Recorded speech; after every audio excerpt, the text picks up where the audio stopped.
नमस्कार। आज हम बात करेंगे जुपिटर प्लैनेट के बारे में और ये हर घर में किस तरह से प्ले आउट करेगा आपकी लाइफ में। तो सारे घरों का एनालिसिस आज हम डिस्कस करेंगे। जुपिटर प्लैनेट जो है दो राशियों का स्वामी है, सेजिटेरियस यानी धनु और पाइसेस यानी मीन मीन राशि के। जुपिटर सोलर सिस्टम में सबसे बड़ा प्लैनेट है और एस्ट्रोलॉजी में भी बहुत ही इंपॉर्टेंट प्लैनेट है। आपकी हर प्रॉब्लम को जुपिटर जो है कम कर देते हैं और हर समस्या का सल्यूशन भी जुपिटर के पास है। और जिस घर में जुपिटर बैठ जाए तो समझ लीजिए उस घर को भी बड़ा कर देते हैं या उस घर के एस्पेक्ट्स जो भी होते हैं उसको भी बड़ा कर देते हैं। तो हम डिस्कस करते हैं हर हाउस वाइज। पहले हम समझते हैं कि जुपिटर क्या है या जुपिटर प्लैनेट की कैरेक्टरिस्टिक्स क्या है। जुपिटर यानी गुरु। तो जिस इंसान में गुरु तत्व होता है वो इंसान कैसा होता है। तो जुपिटर यानी कि वो इंसान जिसमें समझदारी थोड़ी नॉर्मल लोगों से ज़्यादा होती है और उनमें अच्छाई और बुराई की परख ज़्यादा बेहतर होती है। अच्छाई और बुराई देखिए हर इंसान की अपने हिसाब से होती है, लेकिन जो हर तरीके से हम कह सकें कि क्या सही है और क्या गलत है, हर किसी चीज़ पे लागू होता हो, हर किसी इंसान पे लागू होता है सही सही गलत, तो वो उसकी परख जो होती है वो जुपिटर बेस्ड पर्सन या जिस पर्सन में गुरु तत्व बहुत होता है। विजडम बहुत होती है क्योंकि विजडम का ही कारक है जुपिटर। गहराई वाली विजडम, नॉलेज तो हम किताबों से भी ले सकते हैं, लेकिन विजडम जो है वो अपने एक्सपीरियंसेस से आती है। तो वो विजडम जो होती है वो हर किसी के पास नहीं होती। तो गुरु तत्व वाला इंसान होता है वो विजडम का धनी होता है और ऐसे लोग एडवाइस बहुत अच्छी देते हैं। इनफैक्ट अगर किसी को ये एडवाइस देंगे तो डायरेक्टली बताएंगे। अगर इवन उनको क्रिटिसाइज़ भी करना है तो मुंह पे क्रिटिसाइज़ करेंगे, सामने वाले को अच्छा लगे या बुरा लगे पर उनके भले की बात करेंगे। कभी भी सामने वाले का नुकसान नहीं करते ये लोग। अब हम समझते हैं कि गुरु के कारक क्या हैं। गुरु देखिए हमारा विजडम तो है ही, ये धर्म है। धर्म यानी कि रिलीजन, रिलीजन तो है ही बट रिलीजन एक बहुत ही शैलो एस्पेक्ट है धर्म का। धर्म क्या है? धर्म हमेशा होता है आपकी ड्यूटी या आपका कर्तव्य या यूं कह लीजिए सही या गलत, धर्म उसे माना जाता है। तो उसकी परख इन्हें अच्छी होती है और सबसे बड़ा जो इनकी क्वालिटी होती है वो ये होती है कि ये ट्रस्ट वर्दी तो होते ही हैं, पर ये ट्रस्ट बहुत सब पे करते हैं। देखिए गुरु जो है वो बोलते हैं कि जो भी इनके पास आएगा तो गुरु हमेशा उस इंसान पे भरोसा करते हैं और वो भरोसा करके ही उनको वैसी एडवाइस देंगे या कुछ भी बात करेंगे या आगे सोल्यूशन देंगे। तो सबसे ज़्यादा ज़रूरी होता है सामने वाले पे भरोसा करना।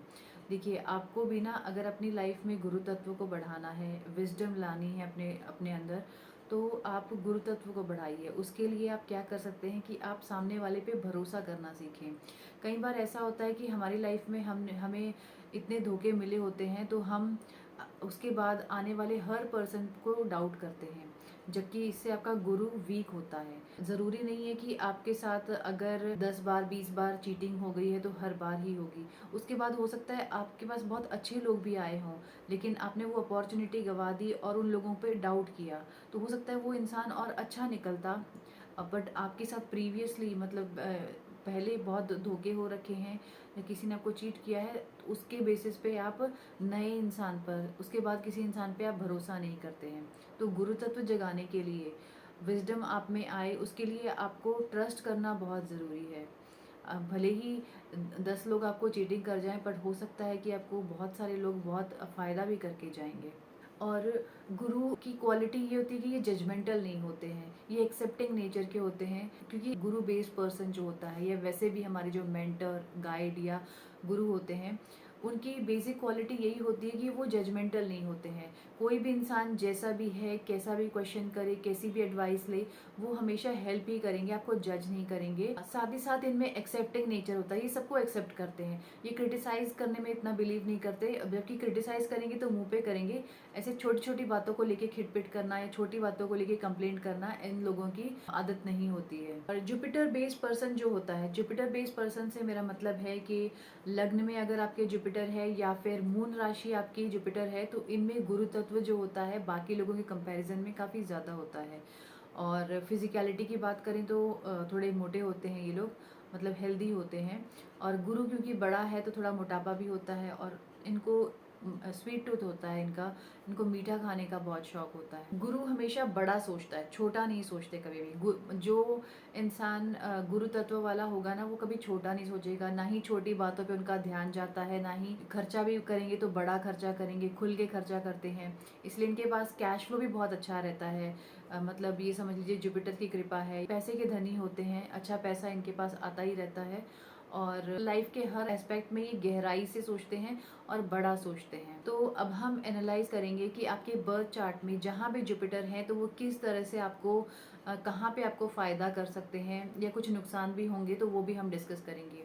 तो बात करते हैं पहले घर की, यानी कि लग्न की। अगर जुपिटर वहाँ है तो ये पर्सन जो है काफ़ी प्रिंसिपल्ड होते हैं। इनको सही या गलत या अपनी सेल्फ रिस्पेक्ट कह लीजिए, या इनको लेके ये गिव अप नहीं करते हैं, या उनके साथ ये कॉम्प्रोमाइज़ नहीं कर सकते हैं, और थोड़े ये मोटे होते हैं। और ज़्यादातर इनकी लाइफ में इनके कैरेक्टरिस्टिक्स से रिलेटेड ही इनके लाइफ में जो भी एस्पेक्ट्स होते हैं वो ही इनके लिए मेजरली वो रोल प्ले करते हैं। जैसे कि इनकी पर्सनालिटी हो गई, या इनका एटीट्यूड हो गया, या इनका काम करने का तरीका हो गया, या इनकी विजडम या इनका इंटेलेक्ट हो गया, वो इनके लिए बहुत ज़्यादा मायने रखता है। तो ये अपने उसूलों के हिसाब से ही चलते हैं और उनके साथ कॉम्प्रोमाइज़ करना इन्हें बिल्कुल पसंद नहीं होता। अब हम बात करते हैं दूसरे घर की। तो दूसरे घर में अगर जुपिटर है तो इस व्यक्ति का ध्यान जो है मेजरली, पहली बात तो ये कि फैमिली में ऐसा होता है कि काफ़ी लोग, क्योंकि ओरिजिनल फैमिली का ये घर है, तो इसमें आपके सिबलिंग हो, पेरेंट्स हो, थोड़े मोटे होते हैं, हेल्दी होते हैं।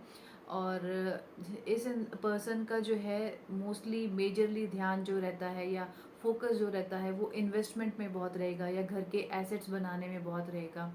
और कि बड़ा घर कैसे लें, कैसे बड़ी इन्वेस्टमेंट करें, कैसे मतलब कि कितना ज़्यादा हम अर्न कर सकें। ज़्यादा से ज़्यादा इनका पैसे पे बहुत ज़्यादा ध्यान रहेगा, इनकी सेविंग्स को बढ़ाने में, या फिर पैसे को बढ़ाने में, या फिर उन एसेट्स को बढ़ाने में, किस तरह से इन्वेस्टमेंट की जाए कि वेल्थ को एकत्रित किया जाए। अब बात करते हैं तीसरे घर की। तीसरे घर में अगर जुपिटर है तो इन लोगों का ध्यान, या यूँ कह लीजिए इनकी लाइफ में मेजरली रोल प्ले करता है कि इनका कम्युनिकेशन या उससे रिलेटेड इनका जॉब होगा, इनकी जो हॉबीज़ हैं, इनके कोई इंटरेस्ट हैं, या फिर इनकी स्पीकिंग कम्युनिकेशन स्किल्स हो गया, या राइटिंग स्किल्स हो गया, उनको लेकर इनकी लाइफ में ये चीज़ें बहुत ज़्यादा मायने रखती हैं। या फिर ये काम भी करते हैं तो अपने यंगर सिबलिंग के साथ मिलकर कोई काम कर रहे हैं, या फिर यंगर सिबलिंग हेल्दी होंगे, और यंगर सिबलिंग जो है वो काफ़ी विजडम है उनमें, या उनसे आप अच्छी एडवाइस लेते हैं, वो अच्छी एडवाइस करते हैं आपको। जनरली हम ऐसा सोचते हैं कि अगर हमसे यंगर है कोई, अपना छोटा भाई बहन है, तो हम उनको इतना समझदार नहीं समझते हैं। बट ऐसा रिपीटेडली अगर आपके साथ होता है कि आपके छोटे भाई बहन ने कोई अच्छी एडवाइस करी और वो सही साबित हुई, तो आपका ये ट्रस्ट डेवलप होता है कि हाँ, कि उनकी बात मानी जाए। अदरवाइज़ हम फर्स्ट या सेकंड हैंड में उनकी बात नहीं मानते हैं। अब हम बात करते हैं चौथे घर की। चौथा घर यानी कि आपका खुद का घर, आपकी माता और आपका व्हीकल। यानी कि ये मैं बेसिक से 3-4 एस्पेक्ट्स बता रही हूँ। अदरवाइज़ अगर इन एस्पेक्ट्स को फुलफ़िल नहीं करता तो बाकी एस्पेक्ट्स भी होते हैं।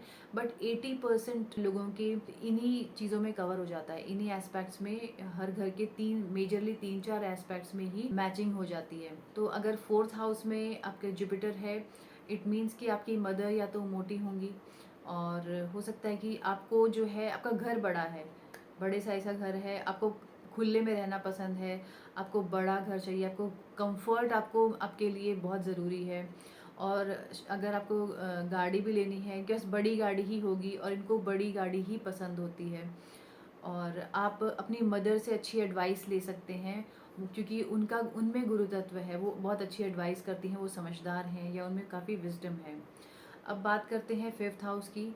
5th हाउस का मतलब है कि आप अगर आप मैरिड हैं, आपके बच्चे हैं, तो आपके बच्चे जो हैं वो काफ़ी, ये यूँ समझ लीजिए, पुराने जन्मों का ज्ञान लेकर पैदा हुए हैं, काफ़ी नॉलेजेबल होते हैं ये बच्चे। ऐसा हमने कई बार देखा है कि न्यूज़ चैनल पे आता है ना कि कोई लड़का है 5 या 10 साल का है, लेकिन उसने 10th क्लास के या 12th क्लास के मैथ्स के क्वेश्चन का हल कर दिया, या बहुत जल्दी बहुत कम उम्र में उन्होंने कोई बड़ी क्लास जो है वो पास कर ली। तो ये पुराने जन्मों का ही ज्ञान होता है जो वो लेकर पैदा हुए हैं, जिसकी वजह से उनको वो बाकी लोगों से कम उम्र में भी उतना ज़्यादा ज्ञान उनके पास होता है। और या फिर आपका इंटरेस्ट जो है क्रिएटिव फील्ड में काफ़ी होगा, जैसे कि सिंगिंग वगैरह में या डांसिंग में, इस तरह के कोई भी क्रिएटिव वर्क या पेंटिंग वगैरह हो गया, आपको इस तरह के काफ़ी शौक होंगे, तो वो भी आप परस्यू कर सकते हैं। अब बात करते हैं सिक्स्थ हाउस की। अगर सिक्स्थ हाउस में जुपिटर है तो इट मीन्स कि आपके बॉस जो हैं वो हेल्दी हैं, मोटे हैं, और लोन वगैरह में आपका डीलिंग रहता है। आप इस तरह का जॉब करते हो, बैंकिंग सेक्टर में आप जॉब करते हो या फिर आप इंश्योरेंस सेक्टर में काम करते हो, और आप लॉयर भी हो सकते हैं, तो इन सभी फील्ड्स में आपका जॉब रह सकता है या वर्क हो सकता है। अब बात करते हैं सातवें घर की। सातवें घर में जुपिटर है तो यानी कि आपका जो स्पाउस है या आपका पार्टनर या बिजनेस अगर आप करते हैं तो बिजनेस पार्टनर जो है वो काफ़ी स्पिरिचुअल है या समझदार है। लेकिन शादी के केस में ऐसा भी होता है कि सेक्सुअल कंपैटिबिलिटी थोड़ी कम हो जाती है, क्योंकि आपके स्पाउस का ध्यान जो होता है वो काफ़ी ज़्यादा थोड़ा रिलीजियस एक्टिविटीज़ में ज़्यादा हो जाता है या स्पिरिचुअलिटी में वो इंक्लाइंड हो जाते हैं, जिस वजह से आपके रिलेशन में वो कंपैटिबिलिटी थोड़ी कम हो जाती है। अब हम बात करते हैं आठवें घर की। आठवां घर देखिए मृत्यु भाव कहा गया है एस्ट्रोलॉजी में, लेकिन इसमें डरने वाली कोई बात नहीं है, क्योंकि देखिए कुछ भी चीज़ नेगेटिव नहीं है एस्ट्रोलॉजी में, पूर्ण रूप से कुछ भी नेगेटिव नहीं है, क्योंकि उसमें देखिए बीमारियों का घर तो है ही, नेगेटिव हाउस है ज़रूर है, लेकिन ये आपके रिसर्च का भी घर है और ऑक्यूल्ट साइंस का भी घर है, हिडन एक्टिविटीज़ का घर है। तो आठवें घर में अगर जुपिटर है तो अगर आपको रिसर्च में आपका इंटरेस्ट है, आप किसी फील्ड में रिसर्च करना चाहते हैं, उसके लिए बहुत ही हेल्पफुल होता है होगा आपके लिए। और साथ ही साथ अगर आपका ऑक्यूल्ट साइंस में इंटरेस्ट है, जैसे कि पामिस्ट्री, एस्ट्रोलॉजी, न्यूमरोलॉजी, तो उसमें भी आपको जुपिटर जो है आपको ज्ञान अर्जित करने में बहुत हेल्प करते हैं।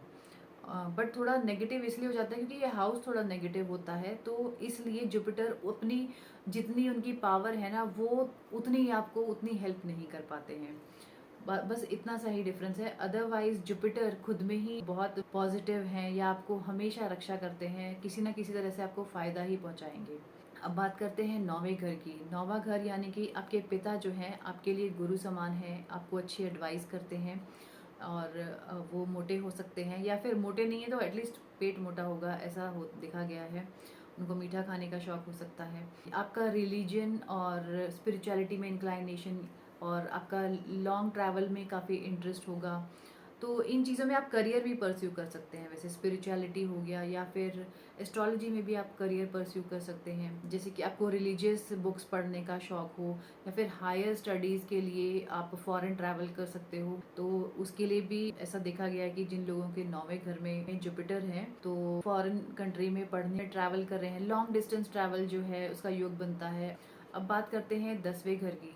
तो काम आप मतलब कि कर्मठ हैं, आप काम तो करना चाहते हैं लेकिन आप अपने हिसाब से काम करते हैं, क्योंकि विजडम होती है जुपिटर बेस्ड पर्सन में, जुपिटर जहाँ है आपका, तो आप ऐसा कोई काम करते हैं या इंडल्ज होंगे, या तो आप या फिर कर भी सकते हैं अगर आपको नहीं मालूम है, आप काफ़ी यंग हैं, तो अगर जुपिटर आपका 10th हाउस में है तो आप कंसल्टेशन जैसा काम कर सकते हैं, या फिर किसी गवर्नमेंट जॉब में भी एडवाइज़र जैसी पोजीशन होल्ड कर सकते हैं। अब हम बात करते हैं 11वें घर की। 11वें घर में अगर जुपिटर है तो ये लोगों का ना फ्रेंड सर्कल बहुत बड़ा होता है, या फिर इनका नेटवर्क, काम के लिए जो आपका नेटवर्क है वो काफ़ी बड़ा होगा, कैश का इनफ्लो बहुत अच्छा रहेगा। फिर आपके जो एल्डर सिबलिंग हैं वो थोड़े मोटे हो सकते हैं। अब हम बात करते हैं 12वें घर की, आखिरी घर की बात कर रहे हैं हम, तो स्पिरिचुअलिटी की तरफ आपका इंक्लाइनेशन होगा, और फॉरेन कंट्री में जाने का, फॉरेन में सेटल होने का आपको इंटरेस्ट है, और वहाँ का योग भी बनता है। और ऐसा भी हो सकता है कि आप फॉरेन में जाएं, वहाँ सेटल हों, और वहाँ पर ही आपको कोई आपका गुरु मिल जाए या कोई मेंटोर मिल जाए। 12वां घर स्पिरिचुअलिटी का घर है, अच्छा घर है जुपिटर के लिए। तो ये सब हमने अभी डिस्कस किया है कि सभी घरों में कि जुपिटर कैसे प्ले आउट करता है, लेकिन जुपिटर की 3 दृष्टि भी होती है, 5वीं, 7वीं और 9वीं। तो देखिए जुपिटर की दृष्टि जहाँ भी होती है, 3 दृष्टि जिस घर में होते हैं वहाँ तो ये आपको फ़ायदा पहुँचाएंगे ही, हेल्प करेंगे ही, लेकिन साथ ही बाकी के 3 घरों में भी आपको हेल्प करते हैं, यानी कि जहाँ पर इनकी 5वीं दृष्टि पड़ रही है, 7वीं और 9वीं दृष्टि पड़ रही है, तो ये आपको वहाँ पे भी हेल्प करते हैं। जैसे कि किसी की कुंडली में अगर कहीं पे मार्स है, या फिर जैसे मंगल दोष आ जाता है किसी के, लेकिन अगर गुरु की दृष्टि पड़ गई तो वो मंगल दोष थोड़ा कम हो जाता है। और ये अगर बात करें सैटर्न की, कि किसी के की मान लीजिए किसी के 4th हाउस में सैटर्न है, और जुपिटर की 7वीं दृष्टि, यानी कि जुपिटर 10वें घर में है और 4th हाउस में आपके सैटर्न है। तो जुपिटर जो है, सैटर्न आपके चौथे घर में है, तो इट मीन्स हो सकता है कि आपकी मदर को जो है थोड़ा हड्डियों वाला रोग हो, नीज पेन होता हो, जैसे अर्थराइटिस वगैरह के इशू हो। तो 7वीं दृष्टि पड़ रही है गुरु की, तो वो वहाँ पे भी थोड़ा सा उनको हेल्प करेंगे, आपके घर का एनवायरनमेंट थोड़ा बेटर करेंगे। तो उसमें आपकी मदर का जो भी अर्थराइटिस वाले इशू हैं उसको भी थोड़ा कम कर देते हैं। तो जुपिटर हमेशा हेल्प ही करते हैं। तो यही था जुपिटर का एनालिसिस। और आप कमेंट करके बताइएगा कि आपके कुंडली में किस घर में जुपिटर है, और जो भी मैंने इन्फॉर्मेशन दी कहाँ पे आपकी कुंडली में वो मैच कर रही है। तो इस वीडियो को लाइक और शेयर कीजिए, और ऐसे ही एस्ट्रोलॉजी के वीडियोस देखने के लिए आप मेरे चैनल को सब्सक्राइब कर सकते हैं। Thanks for watching.